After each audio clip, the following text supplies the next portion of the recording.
Hello, and thank you for joining us for our Newnan-Coweta Chamber of Commerce forums for primary races being held here in 2024. These partisan primaries coming up on Tuesday, May 21st. Tonight's forums are hosted by the Newnan-Coweta Chamber of Commerce with our thanks to the Chamber's advocacy sponsor, AT&T. Clay Neely is sitting right beside me and will serve as co-moderator. I'm Dean Jackson, and we're going to ask our candidates who are with us in this forum a number of questions coming up about that May 21st race. And this forum particularly features candidates for U.S. House of Representatives, Georgia District 3, and the Democratic primary. Early voting is being held April 29th through May 17th before that May 21st primary vote. The district for District 3 centers on western Georgia broadly, including Coweta County, and the winner of this contest will go on in November to face a Republican nominee, and both of them vying to replace the retiring Representative Drew Ferguson. Both candidates in this year's Democratic primary are with us tonight, and they are Maura Keller and Val Almanord. Thank you both so much for being here tonight. Thank you. Thank you. Our forum tonight is intended to give voters an opportunity to hear the views of these candidates on issues faced by the communities represented in District 3 and in the state of Georgia and the United States generally. Chamber of Commerce is a nonpartisan organization and does not endorse candidates for office. Questions have been submitted by Chamber members and apply equally to all candidates. We ask that our guests at tonight's forum also respect that neutrality by refraining from any demonstration for or against either of the candidates who are before us tonight. We ask that you hold your applause or any show of support or opposition during our forum. This occasion is meant to give our candidates a chance to speak for themselves as they seek election. The forum's format allows each of our candidates a 2-minute opening and 2-minute closing statement. Our candidates will have up to 1 minute to respond to a series of questions that will come in between that. After the second candidate gives his or her answer to a question, a 30-second rebuttal will be allowed if the first candidate chooses. Candidates will be signaled when they have about 15 or so seconds remaining and may finish their sentence when their time is up. We'll also alternate who goes first on each question. So, again, thanks to both of you for joining us and for choosing to run in this important election. We're going to begin now with our opening statements. Tell us a little bit about yourself personally and professionally and why you are running for U.S. Congress in District 3. We'll start with Mr. Almanord. Thank you for the invitation. Give me a chance to address Coweta County Chamber of Commerce. My name is Val Almanord, and I'm a father, a grandfather, a physician, an Army veteran, and a union leader. I have 5 children, four children and 5 grandchildren. I was married to the love of my life for 46.5 years, but she passed away after some long illness. I have been on both sides of the healthcare system. I decided to run for Congress to improve our healthcare system. Healthcare system is great, but we can make it better. I am running for Congress to expand and improve Medicaid, protect Social Security and Medicare. I am running for Congress to make sure everyone who is working, you work for a living wage. If you are working, you should be able to take your kids to school and pay the rent at the same time. I am running for Congress to make sure low-income housing improve. I will bring money, if possible, and to the county, together working with the local authorities and the Chamber of Commerce to bring more money for low-income housing. Thank you. Thank you, sir. We appreciate that. Mr. Keller, your opening comments. Good evening. I'd like to thank the Chamber of Commerce for hosting this event and for everybody that is attending. My name is Maura Keller. My husband and I have lived in Fayetteville, Georgia for 28 years, where we've raised our 4 children and our numerous rescue dogs. I'm an Army veteran.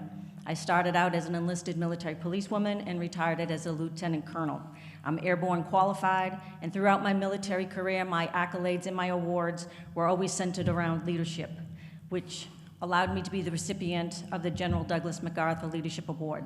After 26 years of service, I became a strategic analyst, taking independent contracts, and a lot of the contracts that I did was for the Undersecretary of Defense for Personnel and Readiness. These professional experiences have taught me to be a more effective leader, and at every level, I've been able to improve my communication, listening, and analytical skills. For the past 3.5 years, I was a nuclear medicine technologist at the Atlanta VA, and every day I would see that our veterans were being underserved, and they weren't receiving the best care. I tried my best to make a difference, but when I couldn't, I knew I had to do something bigger, and that's when I decided to run for office. Alongside the attacks on women's rights and our state ranking number 41st for health care, this was enough for me to quit my job and take a leap of faith. Some of the issues I care about include women's rights, raising the minimum wage, reducing health care costs, protecting our Social Security, immigration reform, education, gun safety, and defending our LGBTQ+ community. Thank you. Thank you. Our first question tonight is about the institution you are running to serve in and what kind of Congress you expect to serve in. It's very closely divided, and if elected, what kind of dynamic do you expect to serve in, and how do you see beyond that? Ms. Keller? In the military, we don't know how not to work with people. We don't say, I'm not working with you today and I'm not working with you, that nothing gets done. I guess I still can't believe that Congress is allowed to work that way. If any of us did that, we would have lost our jobs by the end of the day. What I would like to be part of is the Problem Solvers Caucus, where you work with both sides. We do have common issues. We just got to put those aside and work on wherever the differences are. And always remember, we're here for our constituents in District 3. Thank you. Thank you. Mr. Albanor? Going to Congress, it won't be too much a problem to work with the other side, because working for 32 years in the military, practicing medicine, I don't have no choice. I cannot, when you walk to me, I cannot say, hey, this patient is a Republican, this patient is a Democrat. I have to work both of them. And as a union leader, I spent a lot of time in Congress lobbying the elected officials, the senators, and congressmen, and sometimes have to go to different departments on behalf of my union. I'm pretty sure I can adapt with it and work with other side also. Thank you. Rebuttal? Nope. We'll move on to our next question then. We're going to start with you, Mr. Almanord, on this one. There are various estimates of the size of the current U.S. debt. Most agree that it exceeded U.S. gross domestic product in 2020 and is set to do so again in the coming years. According to the Congressional Budget Office, ongoing U.S. annual deficits are expected to total $1.6 trillion in fiscal year 2024, grow to $1.8 trillion in 25, return to $1.6 trillion, but then grow steadily thereafter unless spending is changed. What is your view of U.S. deficit spending and debt? What challenges are before us as a nation, and what steps, if any, would you favor in balancing the national budget? First of all, we have to look to see why the budget is stop going up, where the expenses go. Where the expenses go. Only necessary expenses we have is our security, our military. You should not cut anything. It's anything that should keep spending for the military, especially for the families and the veterans. But there are many other places where they can trim the budget. First, they can stop giving tax cut to the rich. Second, they can stop taxing the rich to decrease to get more money for the government to function without increasing the budget. Thank you, sir. Ms. Keller. So the federal budget, of course, doesn't work like the state budget or the budget that we have at our family.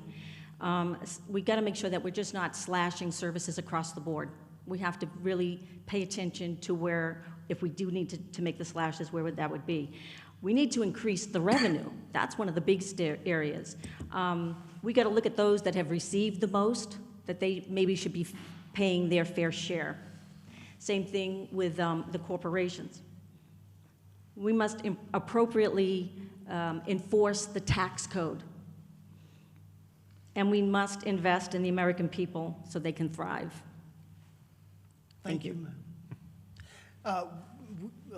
Rebuttal, Mr. Almanord? No, sorry. Thank you. Jumping into foreign policy, this week the U.S. Senate passed 79 to 18 four bills passed by the U.S. House of Representatives for a $95 billion aid package, mostly of military aid for Ukraine, Israel, and Taiwan, and U.S. partners in the Indo-Pacific. What is your view on this aid package, and more broadly, what is your view on the U.S. support of Ukraine, Israel, and Taiwan? My bottom line is we protect our allies. The Ukraine needed that money. It's way overdue. We cannot allow Putin to take over because right now we're not part of the war. Our budget is supporting them. Our soldiers, service members are not over there. If Putin ends up taking Ukraine and hitting any of our NATO allies, we will then be in part of the war. We cannot let that happen. The monies that go to Israel and the humanitarian aid for Gaza, that's necessary. We are an ally of Israel, but we make sure that our friends don't commit war crimes. Thank you. Thank you, Ms. Keller. Mr. Almanor? I agree with the budget. I think it's necessary even to support Ukraine, because if we don't, sooner or later we're going to end up, American soldiers are going to end up in Europe, like we did before in the First World War, Second World War. I don't want to see that. I don't want to see that. I want to, Ukraine now is fighting to protect the democracy. If Putin becomes successful, he's going to take over Europe, basically. And also Israel, yes, it's good.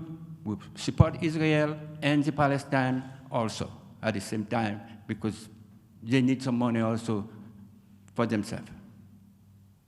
Thank you. Any rebuttal, Ms. Keller? No.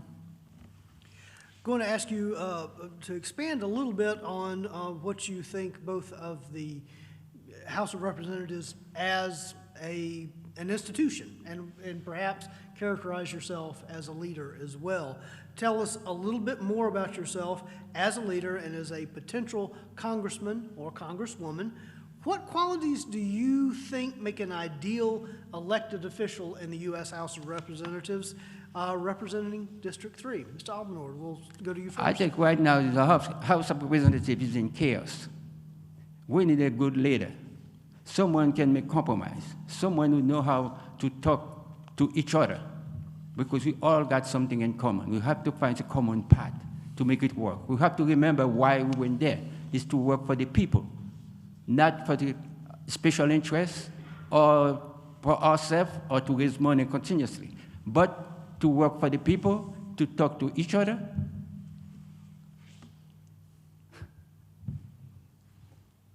Thank you. Time. Thank you. Ms. Keller.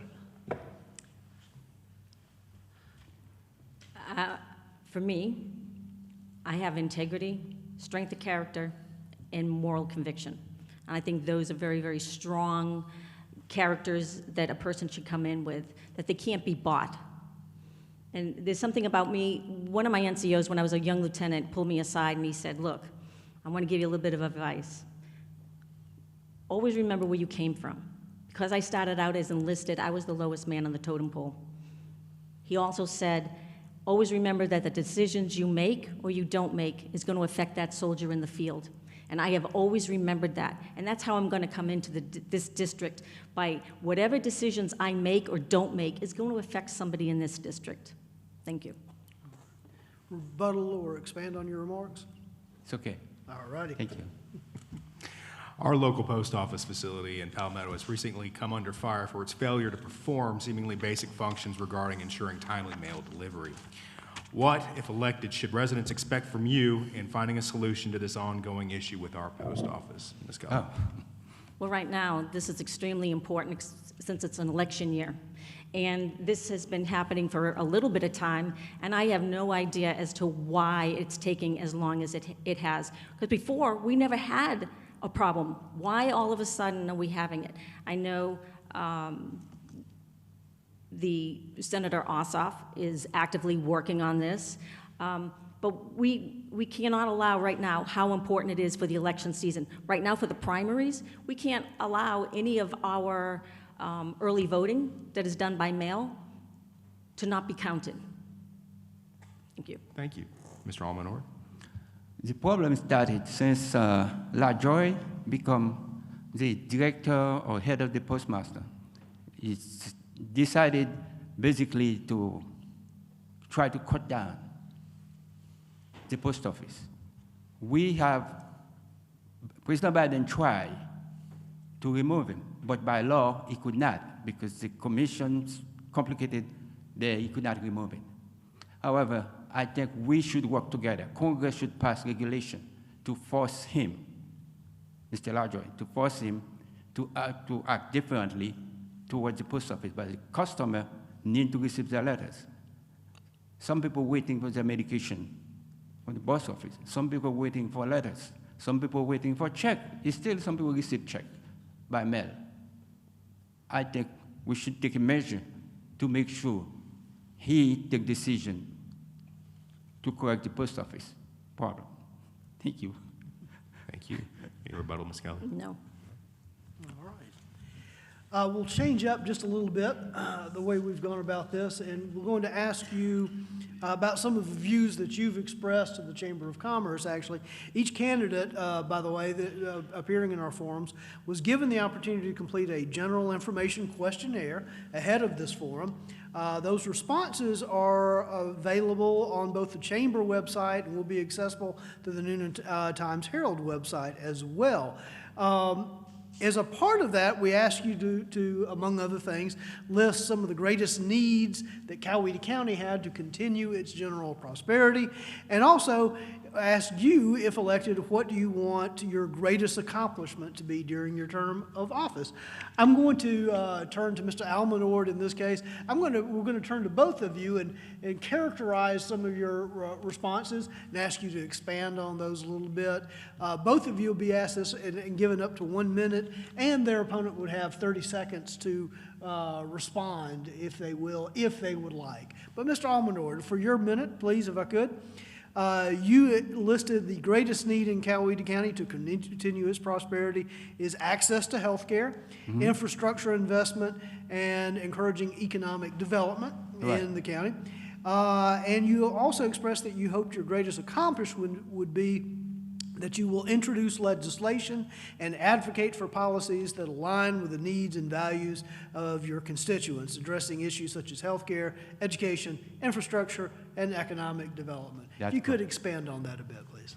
Yes, because I think access to healthcare is very important.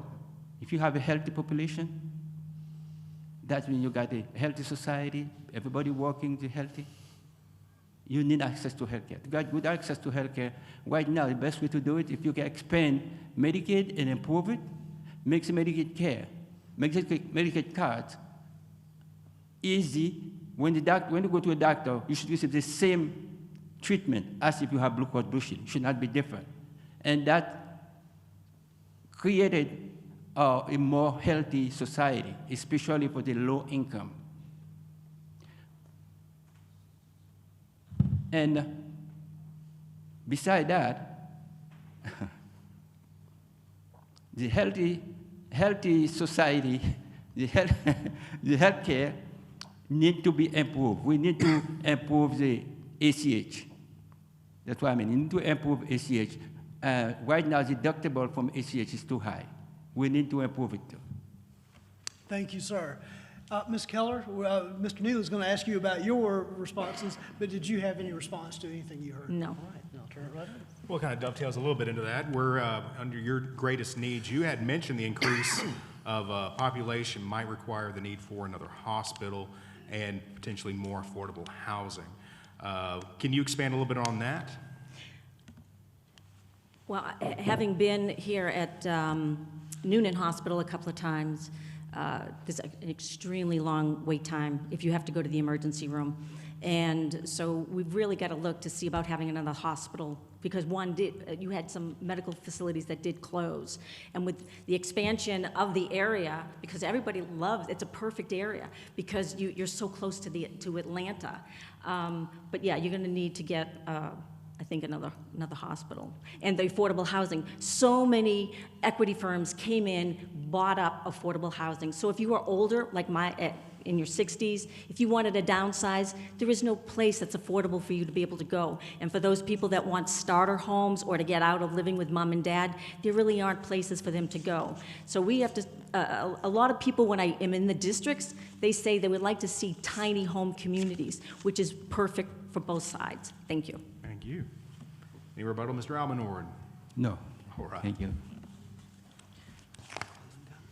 Well, I think at this point we've reached the point of closing comments. We'll have 2 minutes for each side to kind of summarize your positions in your campaign. We'll start with Mr. Almanor. And I'll just add, of course, there are probably many things we haven't had a chance to talk about. Please be sure to bring those up in your closing comments if we haven't had a chance to focus in on them.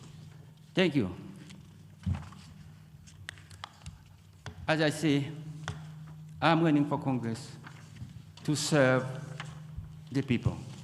I spent my life, my adult life, serving my troop, I say my troop, United States troop, in and out of uniform.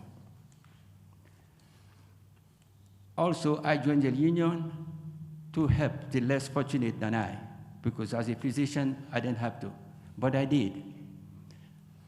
And I advocate for the union, for the less fortunate than I like to serve the people. And if you send me to Washington, that's what I'm going to do. Serve the people, do what is best for the people, not for the special interest. I do not accept any contribution from any special interest group, even though some of them try. I will spend all my time serve the people, expand and improve Medicaid, Medicare. But one thing also I will do is fight for the women's right. I have 2 daughters and 3 granddaughters. I want them to have the same right as anybody else. Not because they're women should have less right. When they want to start their family, that should be their choice. Every woman in the United States. Whenever it should be like that, nobody should tell them, no, you cannot do it now. I support all minority groups. And the immigration problem, we don't need a physical wall to solve it. I would introduce legislation that gives the president the authority and the money to negotiate with foreign countries like Mexico and Guatemala to stop the flow.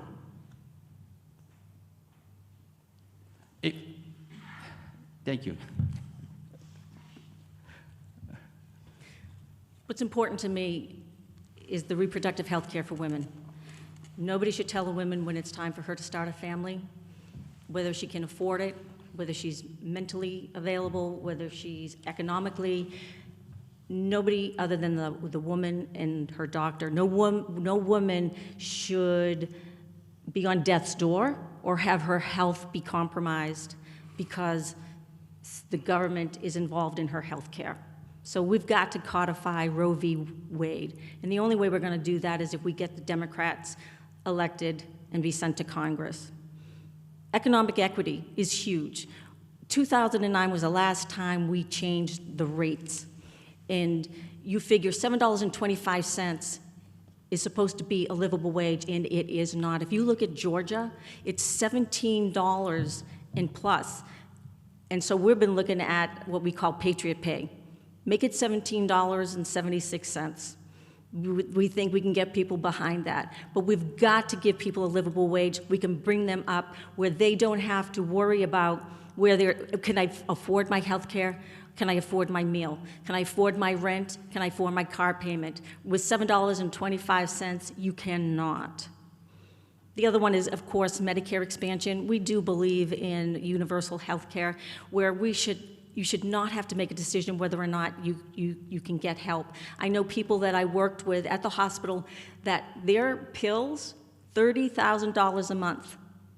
And that there is absolutely no reason, especially when you've got our countries that are getting it for so cheap, yet we are paying so much more.